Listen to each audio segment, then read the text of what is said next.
Welcome back. Mark Bosnich has made a memorable return to professional football after a 7-year absence and almost certainly won himself a contract with the Central Coast Mariners. The former Socceroo made a number of crucial saves in the Mariners' 3-0 win over Sydney FC. It couldn't have been scripted any better for Bosnich, but the 36-year-old was playing down his match-winning performance. One swallow doesn't make the summer, and the gaffer even commented, he said, cheer up, but there's still a long way to go.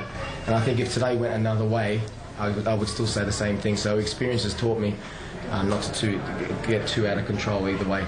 Still on trial with the Mariners, Bosnich almost certainly sealed the deal with last year's grand finalist. Mark Bosnich has a lot to lose today. He could have went out there and had a nightmare, and everybody said, you're too old, you're over the hill, you shouldn't have done it. He's come out there and showed he's played a A-League pre-season cup game, played well, team's won.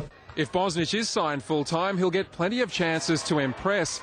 As strange as it sounds, Danny Vukovic will be allowed to play the opening 2 A-League games of the season before a 5-game suspension kicks in.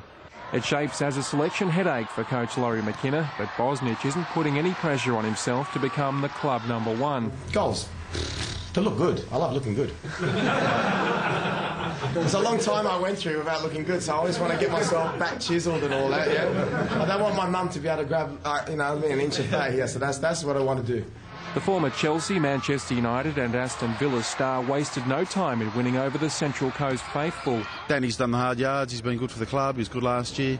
I hope he doesn't lose his spot over this. He was one of the best, probably the best keeper this country's produced. Mark Schwartz is only 34, Bosnich is only 36, so why not? Despite making it look easy out there, Bosnich admitted the quality of football was much higher than he'd expected and even rated it better than the second tier of English football. Well, I'm telling you now from somebody who has played at the very top of the game, the standard is good. I'm not trying to say, I'm not going to try to patronise and say it was like the Premier League, but it was very good. It was very good. It actually surprised me. Nearly all of the 7,000 spectators at Blue Tongue Stadium were on his side, but the sledging from the small number of Sydney FC fanatics didn't get through Bosnich's thick skin. In these days of political correctness, I think people are a little bit wound up too tight about everything, and it's nice to be able to laugh at yourself every now and then. Christian Jansen, Fox Sports News.